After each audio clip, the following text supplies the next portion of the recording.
Hey everybody, Shaman Hawk here for Shamanic Lodge. I'm going to talk a little bit about supporting shamanism.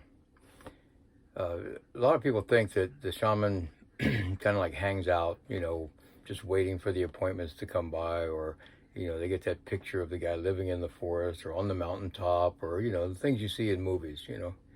No, most of the time, at least on the real shamans, they look like everybody else. People will tell me you got that classic shamanic look there, Hawk. The long hair, the beard, the white. No, yeah, okay, thanks.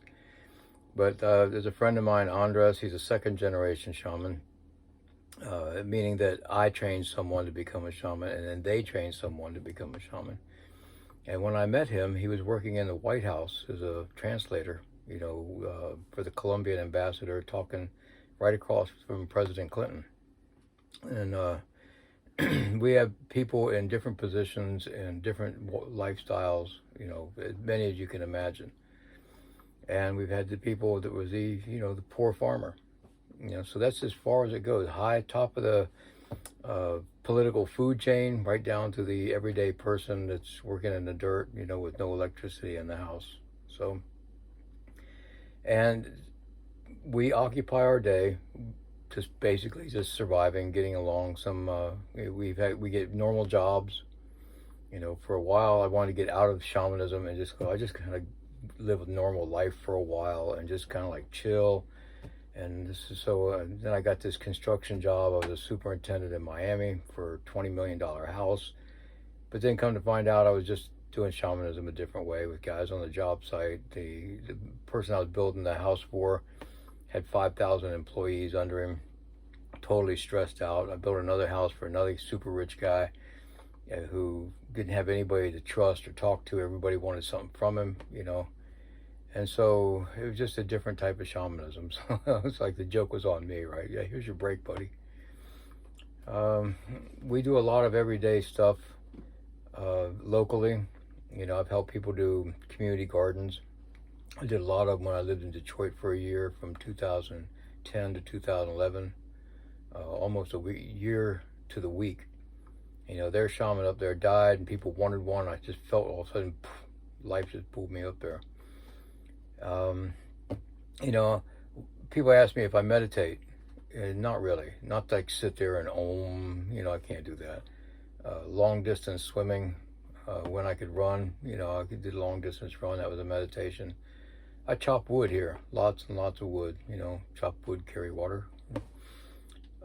So a couple days ago, when it was colder, we had a big cold snap here in Central Texas. I was loading up a trunk of a car for a woman that was taking the firewood to someplace else. And so, kind of that rural support thing. So we go through these phases. Sometimes when I'm doing the construction on the big projects, I make pretty good money. And then I put out at least as a minimum 10% of that in tithing. And that's part of my magic, because I always get that back when I need it. And if I get big bonuses and things like that, 10% of that goes out to other shamans or people or nonprofit organizations and so on. So it's always this cycle, ongoing cycle. Traditionally, long before we had the economic systems, the shaman was part of the community, and the shaman knew everybody. They watched them, being born. They grew up. That person died, or at least the apprentice that was coming up watched a lot of the life cycles, and they knew the community really well. It's a little bit more difficult these days because we get so many people that are just off the street that we meet for the very first time, who are going through this chaotic event in their life, and they're just trying to figure out what to do next. As meanwhile, we are trying to figure them out. And that's why I said, too, I do minimum 2-hour appointments, because you really don't get through all the weeds of their personality for the first hour. Second hour is when you start making your progress. And, but yeah, I get paid to do that. People say, well, if you're a real shaman, you won't take money. Well, I try to do energy exchanges with airlines for transatlantic tickets or even domestic flights, and they're like, no, bucko, we want the paper with the dead guy's pictures on it. Or at least we'll take plastic these days. So airlines, power companies, I use propane for the stove and things like that here. they all want cash. So we have to work with that. I'm building a boat. I have to buy those materials. See, and that comes from things. So, yeah, that's why shamans get paid for what they do. Period. It's a profession. You help people change their lives. Then there's these times when we have, like in now, going back into traditional stuff. So the traditional part of the shamanic lifestyle was that people would bring the shaman firewood, food, things from the garden. They would help work with the shaman, and I mean that's a big part of my apprenticeship was like that. Working with my teachers, working for my teachers, um, or if I had a job and I was going to do things, when I came to see them for my teachings, I would bring food, or I'd make a phone call. Back when it was all landlines, and just say, "What do you need? What can I bring?" And they'd tell me, and I'd go get it and come back. And that was part of that energy exchange, so to speak, on the physical level.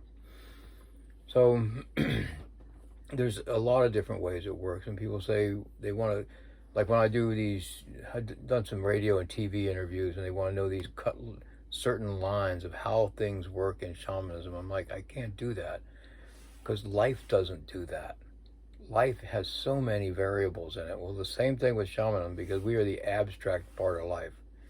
We're on the physical plane and everything else that you can possibly imagine. And now I'm going through this phase where I'm doing lots and lots of free work, charity work for people who are really going through some really hard times because of the scamdemic that we went through for the last 3 years. Lost their jobs, lost all their stuff. So I spent a lot of free time on the internet, either on phone conversations, video calls, answering emails and things like that. So this is where that I and other shamans really rely on the donations that come in that help us support our life so we can help support other people through the hardships that they're going through. And this is just a cycle. I'm waiting for a project I've been an advisor to for 15 years is to get funded, and then life will change, but we'll see. We get pictures of things that can happen, but then when people also get these pictures, it changes a lot of what they do. And so the variables are on top of variables are on top of variables, and that's our life.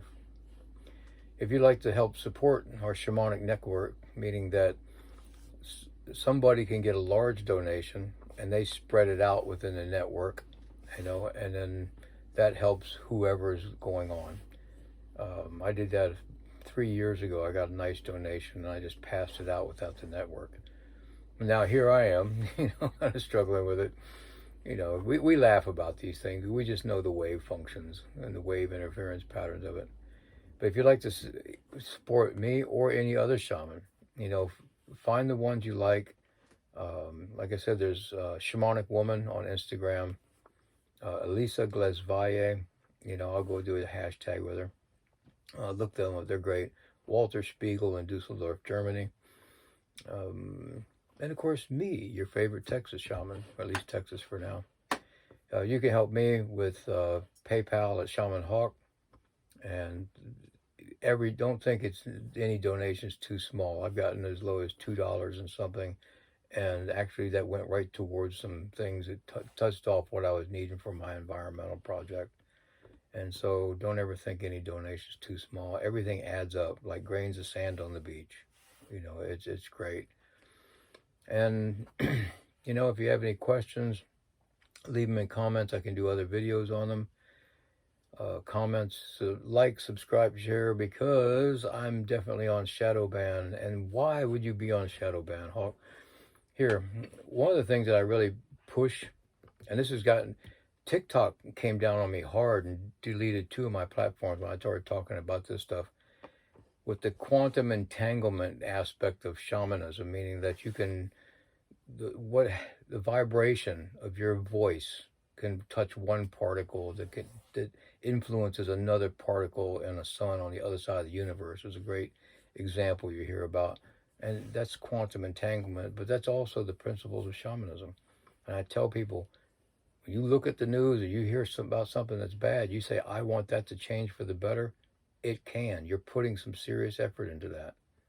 And this is the basic stuff that we teach in this type of shamanism. And that's why our handlers, the puppeteers, come down on us hard for that because they don't want that message getting out there. It's a simple fact of physics that's widely accepted these days in the scientific community, but it's always been one of the keynotes and foundations of shamanism, and they just don't want that out there. You can call that conspiracy theory all you want, but they do what they can, to shut us down for telling these simple truths about real shamanism. They'll let the New Age stuff just go full speed ahead because they know it's not going to affect them. But the stuff that we teach, talk about, and practice and help with people, it's real, and it can disturb the global agenda. So if you'd like to help us, disturb the global agenda, go ahead and like I said, donate. PayPal at Shaman Hawk, and everything's deeply appreciated. Till then, catch you guys later. Back to being farm boy.